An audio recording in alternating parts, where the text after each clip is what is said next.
Aloha, my name is Julia Morris, and today I will be doing my final presentation on Literature of Hawaii, the effects of acculturation.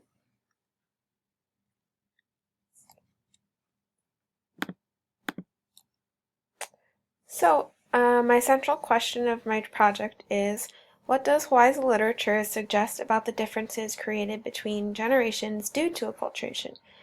Um, so, to go into that, I should define what exactly acculturation is. So acculturation is a process in which members of one cultural group adopt the beliefs and behaviors of another group. There's also other definitions such as a process of adaptation to new conditions of life, or changes that occur in members of minority groups in contact with another dominant culture. So essentially, acculturation is when one culture is basically engulfed by a larger culture. And this tends to happen when places are colonized or taken over, or when there is minorities and when there is a normal or a larger culture in which they can kind of adapt to those beliefs and behaviors of that main culture.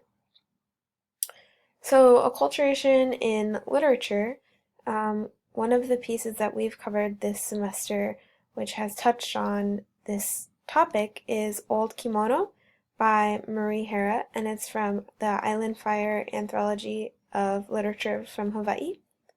And the other piece of literature that I'm going to cover today that is new is from Lisa Lynn Kanai's Islands Linked by Ocean, and it's called Hoku's World.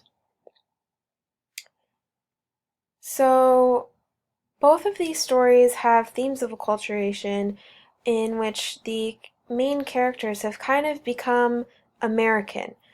So in Old Kimono, it addresses the effects of acculturation on a younger Japanese woman, and this is seen with her viewpoint of the kimono as a sexy fashion statement, a good find in a thrift store, and something that she's gonna change in order to make it her own, which is going away from her cultural background as a Japanese woman, in which she would wear the kimono in its classic form, and not as a sexy fashion statement.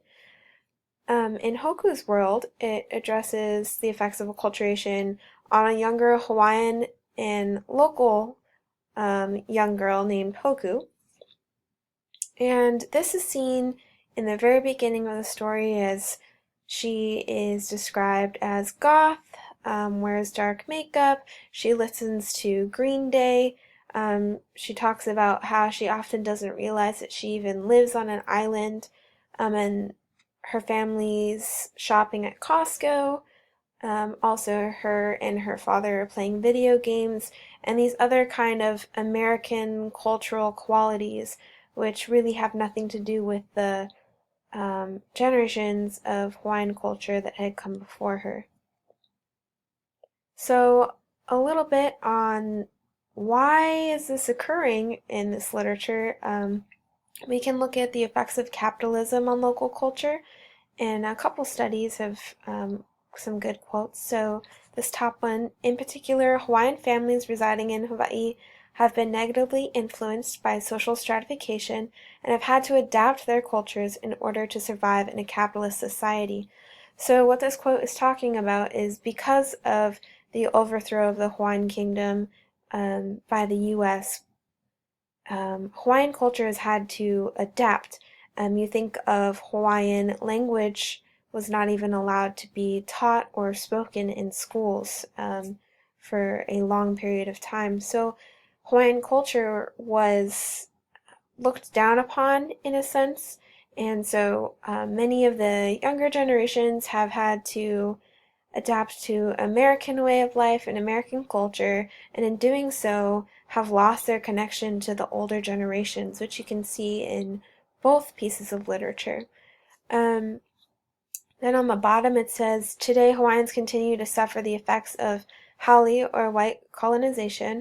Our language was banned in 1896, resulting in several generations of Hawaiians, including myself, the speaker, whose only language is English. And this is from a website talking about the struggle for Hawaiian sovereignty. And that article was written in 2001. So there's a lot of different issues which we've learned about this semester, about capitalism, about the overthrow of the Hawaiian kingdom,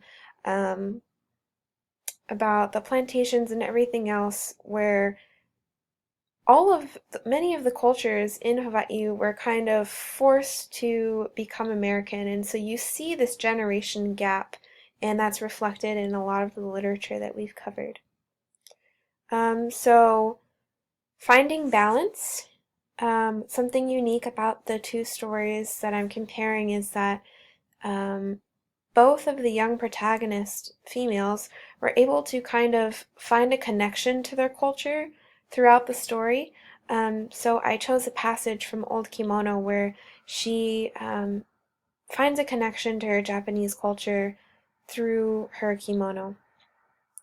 So here we go. As she gazed at herself in the long mirror, she saw a woman who, when she swept her full head of hair upward to form a ponytail, then a tight bun, was transformed into someone very much like a traditional Japanese woman, suddenly more demurely feminine than she had ever looked. Her form was elegantly contained in the decorated kimono column. So we can see in this passage that the protagonist is able to connect to her culture in being able to see herself as a traditional Japanese woman while she puts on this kimono. She puts it on and it fits her perfectly, and she's able to see a reflection of herself that she had not seen previous to this.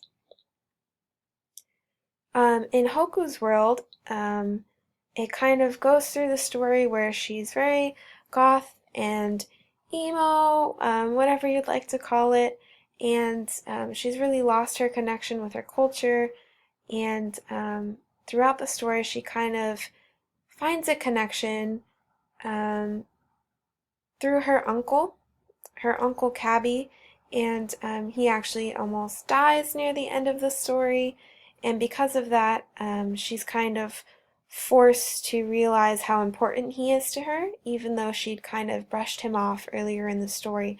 And so at the end of the story, we see this really nice scene where Uncle Cabby and Hoku and the rest of the family are all gathered in the living room, and Hoku is showing Uncle Cabby how to use Google Maps so that he can see this like space satellite that he wanted to see, but missed because he almost died. So during this scene, we get this really nice connection between generations. We find a balance, and we can see that in this quote. So with his elbow, Uncle Cabby nudged Hoku's side. "You have to teach me how to use this internet stuff," he said. "I've never seen our island like this before." And Hoku thought neither had she. So we see this connection between the two of them.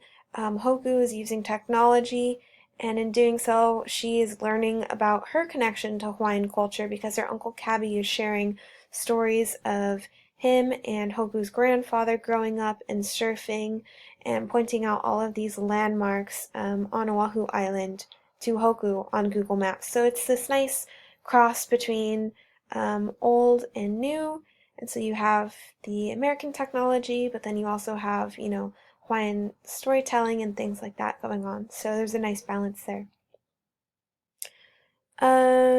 So I've kind of already covered this in the quotes. So these stories also explore ways in which the younger generations are able to connect to their culture and their past. So just finding a balance between old and new was a unique aspect in both of these stories. So some other questions to consider if interested in researching this topic more is, how did the shift in cultural awareness, which separates the older generations from younger generations, occur? And I think it has to do with capitalism and the overthrow of the Hawaiian kingdom. But, this is a very complex question, so there's definitely more research that can be done. And then second question, is there a specific time period where a major shift from old to new perspective of cultural awareness can be seen in Hawaii's history? And then also is a shift present in every culture in Hawaii. Um, all of the Japanese, Chinese, Hawaiian, Filipino. Um, the two pieces that I covered today, one was Japanese and one was Hawaiian, and so we can see that in these two aspects of literature. However, there are other cultures which I was unable to cover. And then my fourth question for continued research would be, can literature that addresses this issue bring awareness to our younger generations and change the cycle of growing away from one's culture?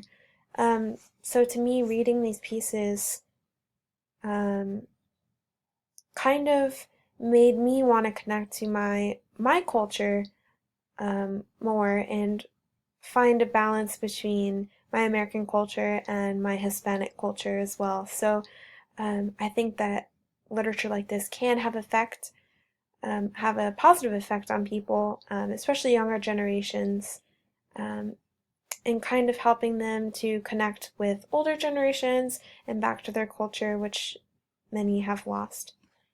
And that's it. So thank you very much for listening to my presentation, and I hope you all have a wonderful evening. Thank you. Bye.